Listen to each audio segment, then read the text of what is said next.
아버지 하나님, 참 감사합니다. 우리 사랑해 주셔서 우리의 모자람과 부족함을 아시고 그대로 갚지 않으시며 주의 인애로심과 자비하심으로 끌어가시고 항상 주님을 알고 닮아갈 수 있도록 기회와 은혜를 주신 하나님 감사합니다. 오늘도 주 앞에 예배합니다. 다른 건 몰라도 이 시간 하나님의 은혜와 하나님의 사랑을 깨닫고 돌아간 예배가 될 수 있도록 자녀들의 심령 가운데 역사하시고 함께하여 주시옵소서. 감사하며 예수님의 이름으로 기도했습니다. 하나님의 말씀 보겠습니다. 사무엘하 15장 13절에서 29절까지 우리 한 절씩 교독하겠습니다. 전령이 다윗에게 와서 말하되 이스라엘의 인심이 다 압살롬에게로 돌아갔나이다 한지라.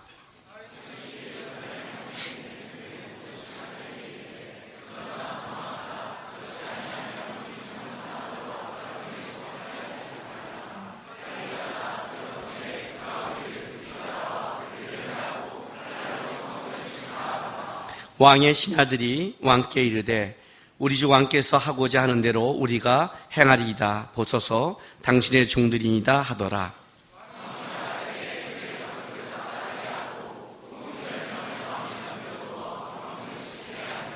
왕이 나가매 모든 백성이 다 따라서 벤메르악에 이르러 멈추어 서니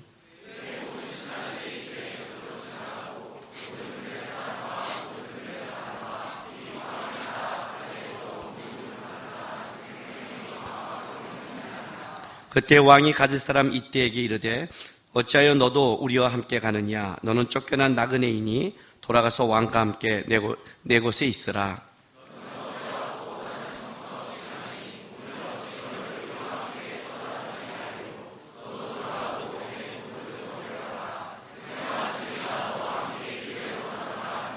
이때가 왕께 대답하여 이르되 여호와의 살아계심과 내 주 왕의 살아계심으로 맹세하옵나니 진실로 내 주 왕께서 어느 곳에 계시든지 사나 죽으나 종도 그곳에 있겠나이다 하니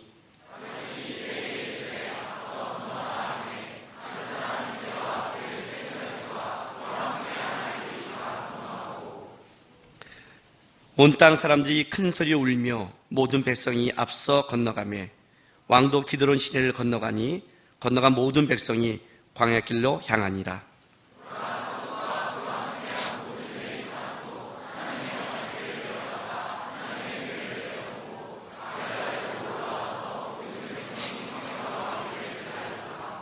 왕이 사독에게 이르되 보라 하나님의 궤를 성읍으로 도로 메어 가라. 만일 내가 여호와 앞에서 은혜를 입으면 도로 나를 인도하사 내게 그 궤와 그 계신대를 보이시리라.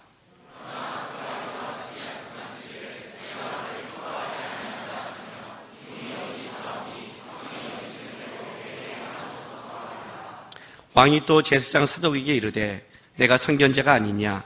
너는 너희 두 아들 곧 내 아들 아히마아스와 아비아달의 아들 요나단을 데리고 평안히 성읍으로 돌아가라.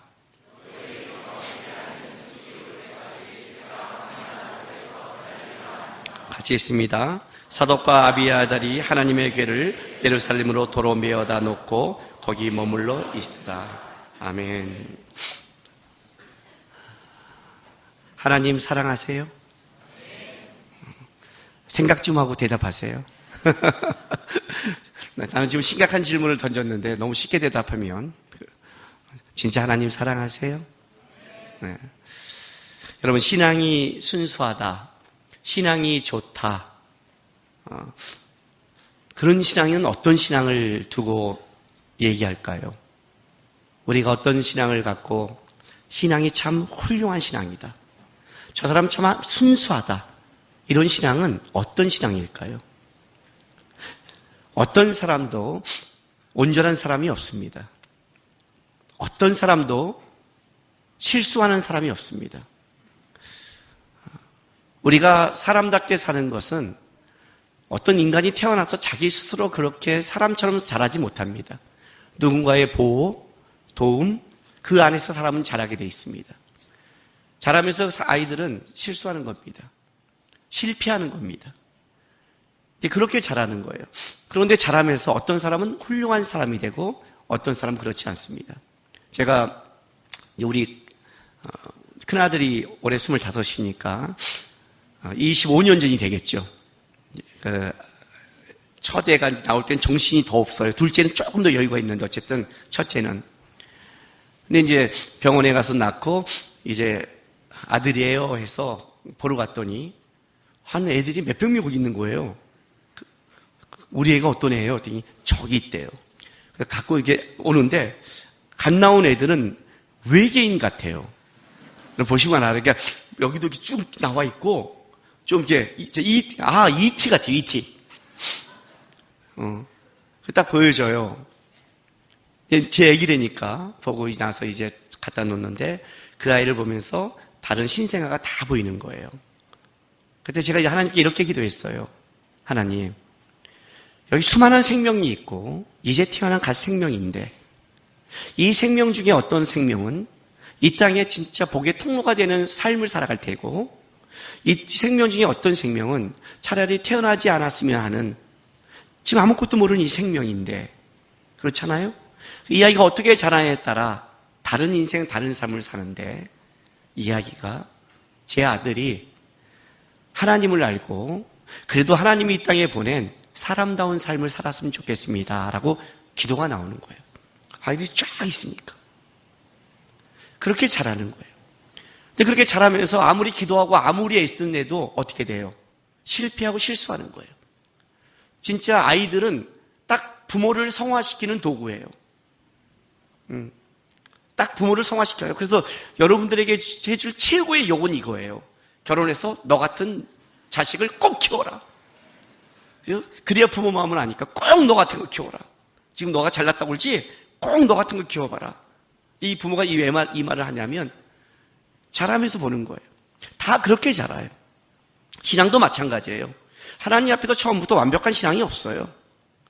하나님 알고 하나님 앞에 결단도 하고 사랑도 하지만 그 신앙의 삶이 넘어지고 실패하고 무너지고 그렇게 가는 거예요.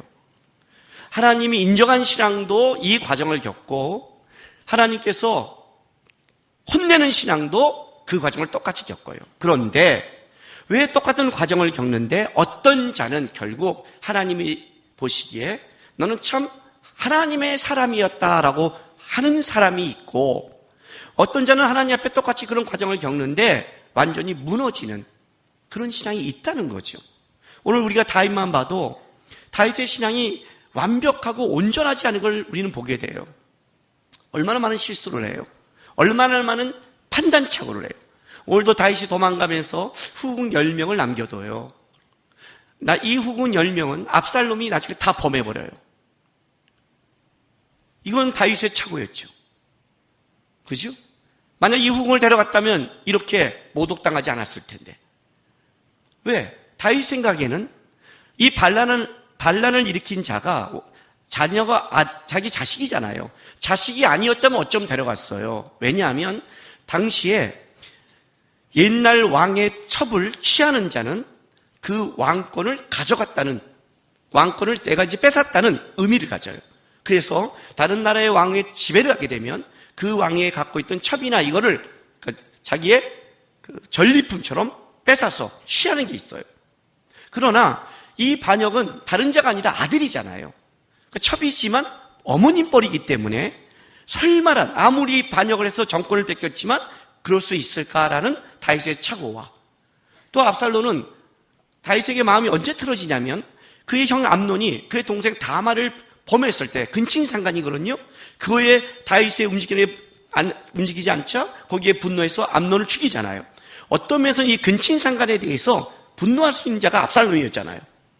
그러니까 이런 걸 따져보면 후궁에 대해서는 건드지 않을 거야라는 다윗의 마음이 있으니까 놔두고 간 거예요. 그런데 압살롬은 아니었죠. 사실 이거는 다윗도 압살롬을 잘 모르고 있던 거고 분별이 없는 거잖아요. 그러니까 다윗도 어떤 일을 진행한 걸 보면 실수하고 실패하고 잘못 판단하는 게 굉장히 많아요. 그럼에도 어떤 때는 그 실수와 실패를 통해서도 하나님은 그를 벌하지 않고 그를 뭐라 그래요? 내 마음에 합한 자라고 얘기를 하고 어떤 자는 이만큼 실수를 하는 사울 같은 자가 있고 그럼에도 불구하고 그는 뭐예요? 하나님이 내 마음에 넣어 슬프고 버렸다는 표현을 쓴다는 거죠. 그렇다면 우리의 실수와 실패가 하나님이 보는 기준이 아니라는 거죠. 그죠? 신앙이 훌륭하다는 것은 우리가 보는 눈에는 어떤 눈을 갖고 있냐면 하나님 앞에 훌륭한 일을 한 사람, 어떤 업적을 남긴 사람, 저 정도의 하나님 앞에 달려갔던 사람이라면 어떻게 돼요? 아, 진짜 훌륭하겠구나 하지만 그거는 우리의 눈이죠. 우리의 눈. 마태복음 7장 얘기죠. 하나님 앞에 섰을 때 내가 주의 이름으로 귀신을 쫓았습니다. 내가 주의 이름으로 선지자 노릇을 했습니다. 내가 주의 이름으로 많은 권능을 했습니다. 이게 뭐예요? 나는 이런 업적을 이 땅에서 하나님의 이름으로 열심히 달려왔습니다. 불법을 행한 자야. 그러니까 그 업적은 하나님이 칭찬받은 기준 자체가 되지 않는다. 내가 주의 이름으로 큰 일을 했습니다. 달란트를 줬으니까 했지. 아니에요? 그렇지 않아요? 요즘 여러분 제일 부러운 사람이 누구예요? 잘생기고 노래 잘하고 아이돌 아니에요? 아니에요? 이 모습도 아이돌이 될 수 있을까요? 그렇잖아요. 타고난 걸 줬잖아요. 타고난 거를. 달란트를 줬잖아요. 내가 하나님 이름으로 멋있게 노래했습니다. 저도 노래 잘하고 기타 잘 쳤으면 설교 안 하고 예배 인도자 해요. 저도 해요. 그렇잖아요. 꼭 심정호가 나보다 낫다는 건 없잖아요. 뭐 키 크고 뭐 등치 크면 난 거예요? 그런 거 아니잖아요. 머리카락 많으면 기분 나쁘죠. 달란트라는 게 있잖아요. 내가 멋진 작품을 했습니다. 제가 노력했는데요. 무슨 또라이 같은 소리예요. 그죠? 여러분, 제가 얼마나 기타 치려고 노력한 줄 아세요? 고등학교 때? 저도 기타 한번 배우려고 우리 시대가 통기타 시대예요. 우리 시대는 진짜 기타를 잘 치면 여학생을 꽂을 수 있는 90%의 무기를 갖고 있어요. 바닷가에 오면 다 딱 모닥불 피워놓고 기타 치면서 모닥불 피워 하면 여자들이 벌써 마음이. 근데 저는 뭐예요? 거기서 설교해요 이렇게? 얼마나 재수없는 줄 알아요? 그죠? 지금 내가 여기서 달란트로 설교하는 게 목사가 돼서 그나마 납지 20세 이렇게 말해버려. 저 재수없는 놈. 그잖아요. 우리는 저도 연습했어요. 문제는 뭔지 아세요? 기타 줄이 풀어지면 음을 못 잡아요. 이상한데 못 잡아요. 하다 한테 때려 던져버렸어요. 안 해 그랬어요. 안 해. 노력하면 된다고. 아무나 노력해서 안 되는 사람이 있어요. 그러니까 하나님 앞에 섰을 때 여러분 착각하지 마세요. 내가 이런 일을 했다. 내가 이렇게 봉사했다. 내가 이런 큰 일을 했다. 까불지 마세요. 그건 여러분이 했다가 아니에요. 그것 때문에 여러분이 높아진 거예요. 실제로. 하나님께 영광 돌린 게 아니라 그것 때문에 높아진 거예요. 안 그래요? 설교를 잘할 수 있는 말빨과 볼 수 있는 눈은 하나님이 주신 거예요. 그죠? 야, 하필 설교 여기서만 아멘이 크네. 지레거 할 때는 가만히 있고. 이제 우리 아내 앞에서 여보 나는 달란트가 한 개인 것 같아.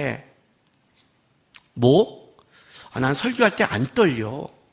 진짜 안 떨려. 사람이 보면 안 떨리고 이렇게 설교할 때 누가 하품하면 어떤 목사님들은 잊어먹는데 나는 세례 요한의 영이 임해. 그래갖고 뭐 욕이 나와. 독사의 자식들. 저 미쳤고요 저 새끼가 하면서 말씀이 더 생각나. 저 새끼를 죽여야지 이렇게. 난 진짜 안 떨려. 그랬더니 우리 아내가 어디 가서 그따위 소리 하지 말래요. 재수없대요. 설교단에 떨리지 않는 게 목사가 얼마나 큰 달란트인데 그게 한 달란트예요. 맞죠? 그죠? 누가 줬어요? 하나님이 줬지요. 그걸로 내가 다 상급이 없죠. 전 천국에 가면. 하나님이 준 걸로 내가 선지자 노래했습니다. 선지자 대우를 받았을 거 아니야. 많은 권능을 했습니다. 인정받았을 거 아니야. 귀신을 쫓았습니다. 많은 사람에게 영적 대우, 높은 자 취급받았을 거 아니야. 땅이 좋다. 그게 어떻게 하나님 앞에서 하나님이 준 걸로. 너는 하나님 걸로 그렇게 영광 누렸는데 하나님에 대해서 뭘 했어 그러면? 그게 중요한 거죠. 너가 선지자 노릇한 게 중요한 게 아니라 너는 선지자 노릇 시켜줬더니 그걸로 하나님 앞에 뭐 했어? 귀신을 쫓을 권능을 줬으니 그걸로 너는 뭘 했어 그러면? 이해가 되세요? 내가 선교사에게 많이 도왔습니다. 돈을 줬더니 할 수 있는 거지. 돈을 줬으니 하는 거지. 그게 중요한 게 아니에요. 지난주에 필리핀 파에타스 쓰레기산에 우리 남송교회들과 선교하다가 갔다 왔어요. 우리가 필리핀에 있는 쓰레기산에 사는 아이로 하나님이 태어나기도 할 말이 없어요. 그들보다 우리가 뭘 잘한 게 있어서 우리는 이렇게 여유롭고 비행기 타고 가서 베풀 수 있는 그런 자로 삼았고, 그들은 뭘 잘못해서 쓰레기산에서 쓰레기 파먹고 받는 자로 했어요. 우리가 잘난 게 뭐가 있어요? 하나님이 준 걸로 하는 거잖아요. 그게 우리가 나는 했다라고 말할 수 있어요? 아니죠, 여러분. 그 얘기를 하면 안 되죠. 하나님이 준 걸로 하나님께 쓴 거는 당연하죠. 중요한 건 그게 아니죠. 너는 그걸로 하나님 앞에 어떤 걸 드렸어가 중요한 거죠. 그죠? 훌륭하다, 신앙이 순수하다, 좋다는 다르게 보는 거죠. 우리가 보는 게 아니라 하나님 쪽에 다른 기준과 관점이 있죠. 업적을 갖고 온다면 잘못된 분별력을 가져온 거예요. 업적을 갖고 하지 마세요. 중요한 건 그게 아니에요, 여러분. 그게 아니에요. 우리는 하나님의 이름을 가지고 그 영광을 내가 갈취할 수 있는, 내가 돌릴 수 있는 죄인임을 먼저 여러분 놓치면 안 돼요. 중요한 거 여러분, 이거는 마지막 때 누가 나타나는 줄 아세요? 적 그리스도가 나타나요. 적 그리스도인데 일단 적자를 빼면 우리 생각에는 그리스도 같은 이가 나타난다는 거예요. 이게 무서운 거예요.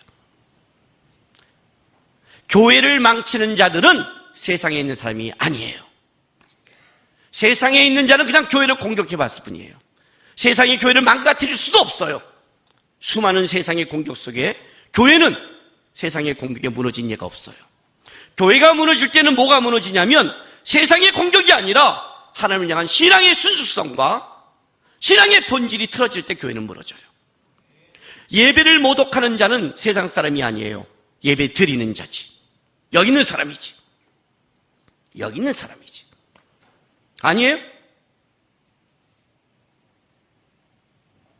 하나님의 예배를 누가 망가뜨려요? 우리가 망가뜨리잖아요. 우리가 늦게 오고, 우리가 대충 하고, 우리가 싫으면 안 오고, 우리가 이 예배를 망가뜨렸지 누가 망가뜨렸어요? 착각하지 마세요, 여러분. 업적을 갖고 교회를 갖고 얘기하면 안 돼요. 그게 하나님 앞에 서서 하나님의 높임과 하나님의 인정받는 게 아무것도 되지 않는다는 거예요. 그렇게 되면 그게 바로 미혹하게 되는 거예요. 마지막 때 미혹하는 걸 조심하죠. 미혹이란 진짜 이게 하나님 앞에서 인정받을 것처럼 우리에게 속이는 거예요. 그게 세상적으로 보면 우리가 갖고 있는 업적이죠. 유명한 것, 큰 것, 이름 있는 것, 알려진 것, 이런 것들. 이해가 되세요? 그러니까 이건 신앙으로 점검이 되지 않아요. 제가 청년들에게 이런 말 하죠. 비전 나는 싫어한다고. 왜? 그 비전이 여러분의 야망이니까. 하나님, 난 이거 하겠습니다. 안 해도 돼요. 안 해도 하나님 영광스러워요. 뭐만 줄 아세요? 그럼 나 아무것도 하지 말까? 차라리 하지 마세요. 그렇게 할 바에는. 야망으로 할 바에는. 내가 초장 여러분에 이렇게 물었어요. 하나님 사랑하세요? 그랬어요. 하나님을 사랑하면, 누구를 사랑하면 자동적으로 뭔가를 해요. 이해가 되세요? 연애할 때 이렇게 말하면 요즘 또 연애 한동안 안 했다고 또 제 평생 소원이 연애예요. 이렇게 말할까봐 제가 예도 못 들겠어요. 연애할 때는 무조건 잘해주죠. 그죠? 결혼하자마자 3달 만에 자매가 나한테 와서 자기가 사기당했대요. 왜 사기당해? 그랬더니 결혼하면 손에 물도 안 묻힌다는데 맨날 설거지래요. 그럼 내가 그랬죠. 거짓말하지 않았어? 그랬어요. 예? 거짓말 했잖아요. 안 했어. 그러면 그 말을 믿었어? 그렇게 사랑한다는 뜻이야. 운유.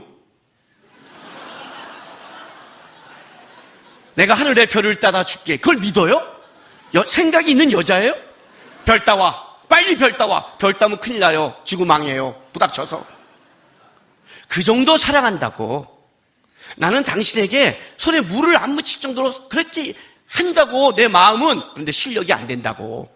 아버지가 재벌이 아니라고. 착각하는 거죠, 지금. 착각한 거죠. 그 말 자체 갖고만 안 되죠. 이해가 돼요? 신앙이 뭔지를? 본질적인 걸 좀 봐야 돼요. 근데 신앙은 언제 드러나느냐? 놀랍게도 가진 것, 업적, 비전, 나타나는 걸로는 신앙이 분간이 안 돼요. 오늘 이 본문이 왜 이렇게 중요한 줄 아세요? 이 본문이 다윗이 왜 다윗임을 하나님이 드러낸 가장 중요한 본문이에요. 이래서 다윗이구나. 이래서 다윗이구나. 이래서 마음에 합한 자구나. 이래서 훌륭하구나. 신앙이 훌륭하다고 말할 때 이런 자가 훌륭한 거예요. 이런 자가. 보세요. 13절 이렇게 시작해요. 전령이 다윗에게 와서 말하되 이스라엘의 인심이 다 압살롬에게로 돌아갔나이다 한지라. 자, 압살롬이 반역한 거예요. 헤브론에서 반역을 일으키고 너무 철저하게 했죠. 200명의 고한 대적을 아무도 모르게 데리고 왔어. 자기 사람처럼 하면서 거기서 반란을 일으키고 온 이스라엘에게 압살롬이 반란했다는 걸 통보하면서 확 자기 나라가 일어나며 다윗의 나라가 무너뜨리는, 그리고 그 계속해서 다윗의 실정에 대해서, 실수에 대해서 퍼뜨렸어. 압살롬 같은 자가 없다는 걸 인정하면서 일어나서 민심을 잡아버렸어요. 민심을 잡아버렸단 말이죠. 다윗에게서 뺏어간 거예요. 다 일어났어요. 위기가 오죠. 그랬더니 보세요. 14절 보세요. 봐요. 다윗이 예루살렘에 함께 있는 그의 모든 신하들에게 이르되 일어나 도망가자. 그렇지 않으면 우리 중 한 사람도 압살롬에게 피하지 못하리라. 빨리 가자 두렵건대 그가 우리를 급히 따라와 우리를 해하고 칼날로 성읍을 칠까 하노라. 자, 일단 다윗은 딱 터지자마자, 압살롬의 반역을 하자마자 안 거예요. 압살롬의 철저함을. 얼마나 철저해요. 자기를 속였고 요압도 속여요. 그 요압, 잔머리의 대가 요압도 속였어요. 이스라엘 전체를 속였어요. 얼마나 비상하고 얼마나 철저한지 아는 거예요. 빨리 도망가자는 거예요. 이 정도의 철저한 준비로 일어났다면 잘못하면 죽는 거예요. 도망가자 그래요. 칼날로 이 성읍을 칠까 하노라고 도망가재요. 그리고 이제 도망가는 장면이 나오는 거예요. 이 도망가는 장면에 오늘 성경이 두 가지를 지금 집중적으로 이렇게 드러내고 싶은 거예요. 그 첫 번째가 뭐냐면, 도망가는데 이때가 이스라엘 사람이 아닌 가드 사람 이때가 다윗에게 도와주려고 오는 거예요. 보세요. 근데 자 19절 보세요. 그때 왕이 가드 사람 이때에게 이르되 어찌하여 너도 우리와 함께 가느냐? 너는 쫓겨난 나그네니 돌아와서 왕과 함께 내 곳에 있으라. 너는 어제 왔고 나는 정치 없이 가니 오늘 어찌 너를 우리와 함께 떠돌아가게 하리요? 너도 돌아가서 내 동포들로 데려가라. 은혜와 진리가 너와 함께 있기를 원하노라. 자, 이게 무슨 말이에요? 너도 쫓겨난 자지요. 가드 사람인데 거기서 블레셋에게 나와서 다윗을 좀 쫓게 된 사람이에요. 근데 지금 내가 정권을 잃었잖아요. 그러니 어떻게 돼요? 네가 나를 위해 죽을 필요가 없는 거죠. 너도 정치적으로 방황한 사람이니까. 나는 지금 어떻게 갈지를 모른다. 그냥 날 떠나라 라고 얘기를 하는 거예요. 여러분, 사람이 궁지에 몰리면 어떤 일이 벌어지는 줄 아세요? 많은 사람의 민심이 저쪽에 뺏기면 보통 사람은, 여기까지 바닥을 치면 보통 사람은 어떻게 움직이는 줄 아세요? 이때 내 사람을 확보하려고 그래요. 그렇죠? 이스라엘의 인심이 옮겼으면 자기는 어떻게 해요? 남은 사람의 마음도 모아야 되잖아요. 나에게 오는 사람마저 보내지 않잖아요. 내가 죽게 됐으니까 보내버리면 나는 완전히 죽는데, 내가 죽지 않으려면 최소한 내 사람을 붙잡고 버텨야 싸우잖아요. 이게 기본적인 얘기예요. 근데 다윗은 어떻게 하냐면, 나는 지금 정처 없이 가기 때문에 나를 떠나라는 거예요. 너가 안정되게 떠나라. 이럴 수 있을까요? 가능할까요, 이게? 두 번째예요. 여기에 이제 가장 중요한 다윗의 신앙이 나와요. 보세요. 24절 보세요. 이제 광야길로 가는데 23절부터 읽어줄게요.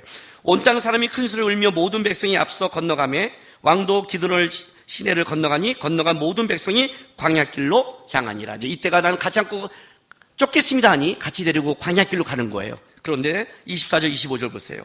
보라, 사독과 그와 함께 레위 사람도 하나님의 언약궤를 메어다가 하나님의 궤를 내려놓고 아비아달도 올라와서 모든 백성이 성에서 나오기를 기다리는도다. 왕이 사독에게 이르되, 보라, 하나님의 궤를 성읍으로 도로 메어가라. 만일 내가 여호와 앞에서 은혜를 입으면 도로 나를 인도하사 내게 그 궤와 그 계신대를 보이시리라.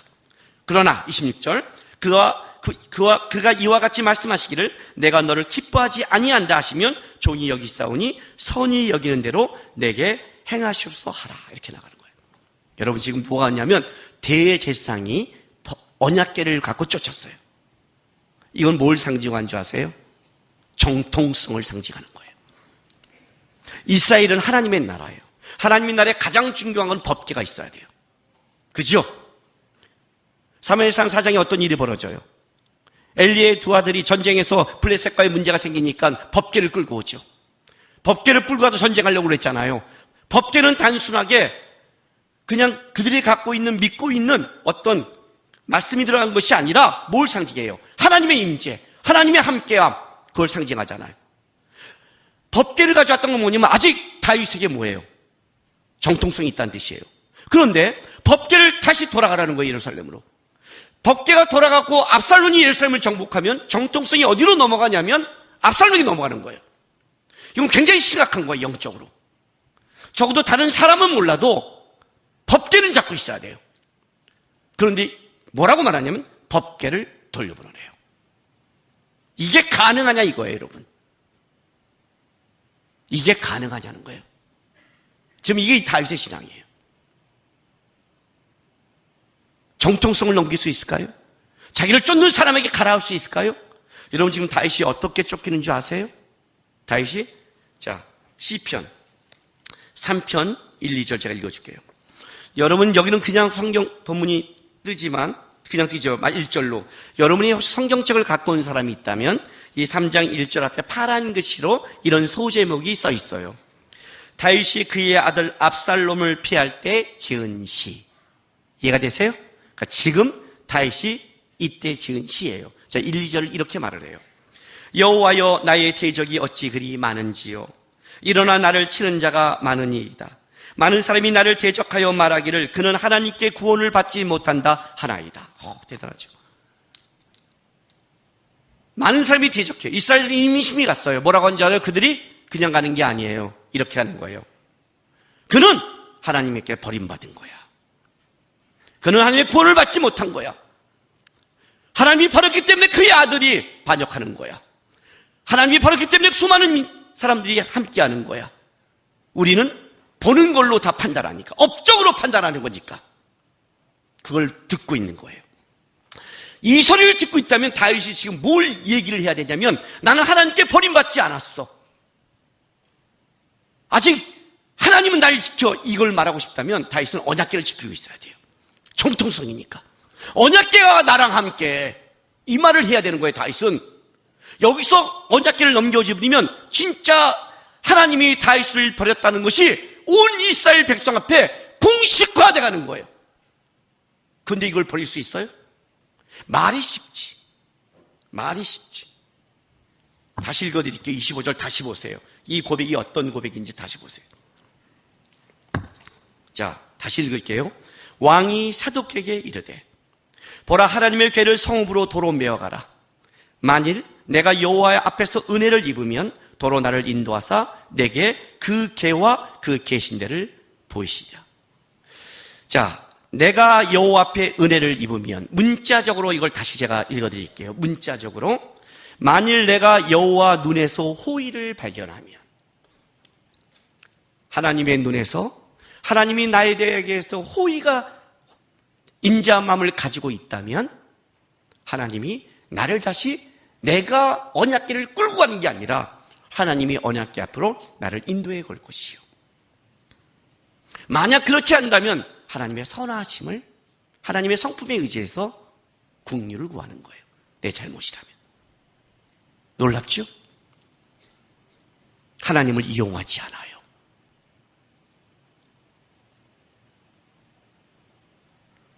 얼마나 많은 사람들이 하나님의 이름과 하나님의 영광으로 하나님을 이용하는 줄 아세요?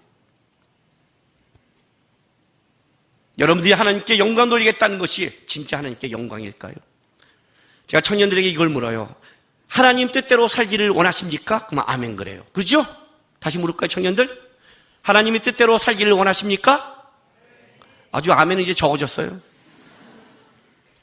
다시 물을게요. 여러분은 하나님께 순종하며 살기를 원하십니까? 그러면 하면 되잖아요. 그죠? 지금부터 하면 되잖아. 우리 집은 이렇게 어려운데요.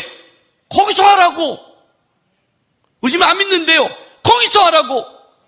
나는 오해받고 있어요. 거기서 하라고. 다윗처럼 너는 하나님의 구원이 떠났어. 거기서 하나님의 뜻에 순종하라고. 왜 하나님께 뜻에 순종하는데 조건이 필요해요? 하면 되지 그냥. 사람들이 오해하고 이해해주지 않고 내 인생에 끔찍함이 있어도 내 뜻이 하나님께 순종하라면 하면 됐지. 왜 그것이 사람들이 인정받아야 하고 환경이 풀어져야 하고 왜 내 마음에 원하는 것들을 하나님이 이루어줘야 나는 순종하고 따라가겠습니다. 그 말이 왜 나와요? 그건 조건부가 왜 나와요? 이 얘기를 하는 거예요 지금 다윗이. 우리는 다 하나님을 이용해요.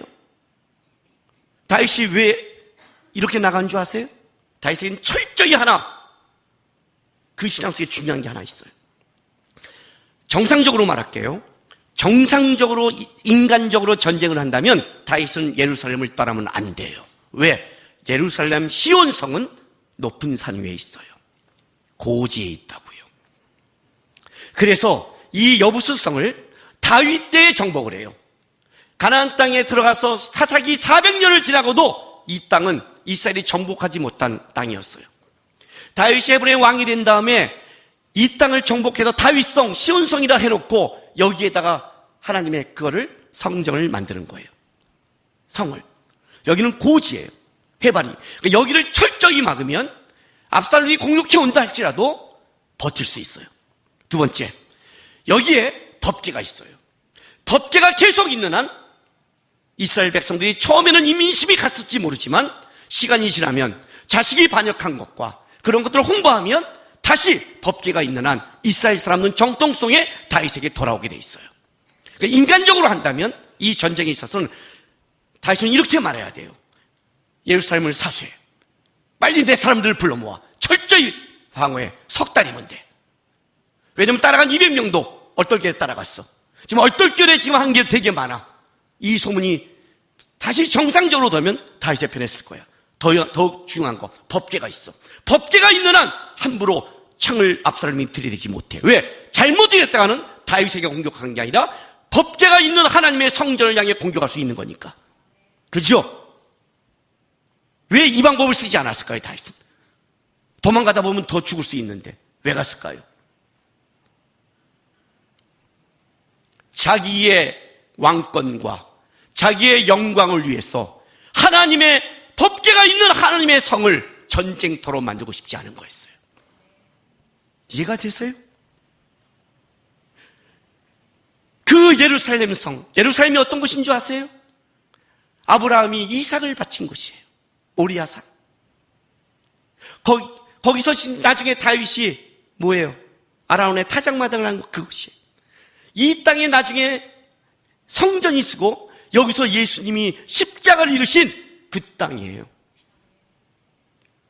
이 땅을 만약 다윗이 전쟁터로 만들어갔다면 이 성소원 땅을 다윗은 하나님께 날아갔을 거예요. 다윗은 이게 하나가 분명해요. 내 왕국, 내 나라, 내 명예가 중요한 게 아니라 나 때문에 예루살렘 성이 불바다가 되고 하나님의 법궤가 모독당하는 것을 금한 거예요. 왜 내가 쫓겨가는데 하나님의 성전이 따라와야 돼? 법궤가, 하나님의 법궤가 돌아가라. 나 때문에 하나님이 움직여서는 안 된다. 이건 내 잘못으로 가는 것이다. 그러나 하나님이 기뻐하면 하나님이 나를 끌어올 것이다. 여호와여, 어찌 그리 내 대적이 이렇게 많은지요. 그 수많은 대적이 있어도 하나님이 눈에 나에 대한 호의를 가지고 있다면 하나님이 나를 끌어올 거야. 하나님이 나를 버렸다면 법궤를 갖고 와서 소용이 없어. 다윗은 알고 있거든요. 이스라엘 역사를 알잖아요. 법궤를 갖고 왔는데 법궤를 빼앗긴 사건. 법궤를 끌고 왔을 때 여러분 사무엘하 6장에 다윗이 얼마나 뛴 줄 아세요? 바지가 내도록 끼었어요. 하나님의 법궤가 온다는 것을 하나님이 이 안에 들어와서 통치하는 거에 대해 다윗은 바지 주민 내라도 기뻐했던 사람이 다윗이었어요. 밧세바를 범할 때, 암몬과의 전쟁 때 하나님의 언약궤가 전쟁터에 나갔는데 그는 따라가지 않았기 때문에 범죄를 저질렀어요. 법궤는 단순하게 있는 상징이 아니라 그는 하나님 자체였어요. 다윗에게는. 어떻게 하나님이 자기 때문에 성전을 떠나요? 어떻게 하나님이 자기 때문에 예루살렘의 성을 떠날 수 있겠어요? 정통성으로 따지면 끌어와야 되지만 다윗은 아니에요. 내가 죽더라도 하나님의 법궤가 나를 따라오면 안 된다는 거예요. 이해가 되세요? 내가 쫓겨가더라도 하나님의 선정을, 예루살렘의 성을 전쟁터로 만들 수 없다는 거예요. 여러분, 내가 하나님 사랑하냐고 그랬죠. 우리는 실수하고 실패해요. 순수한 신앙은 하나님을 이용하지 않아요. 이해가 됐어요, 이 말이? 신앙이 깊어지면, 나이가 들면 가장 어려운 게 뭔지 아세요? 저 사람이 신앙이 진짜 하나님 앞 좋은 신앙으로 자랐다는 그 신앙을 분별하는 가장 큰 것은 영적 분별력이에요. 나이가 들면서 하나님의 말씀과 기도를 하면서 그가 가져야 될 그 영적 분별력이에요. 야곱처럼 앞은 안 보이지만 요셉 앞에서 이렇게 영적인 흐름을 기도할 수 있는 하나님의 영적 흐름을 볼 수 있는 것이 가장 큰 축복이에요. 여러분도 기도하세요. 말씀과 아래 하나님, 나이가 들고 내가 늙어가도 하나님의 이름으로 축복하며 하나님의 뜻을 분별할 수 있는 영적 분별력, 그게 최고의 축복이에요. 영적 분별을 가진 사람이 갖고 있는 가장 기본적인 게 있어요. 뭔지 아세요? 하나님의 이름과 교회를 자기의 영광을 위해 사용하지 않아요.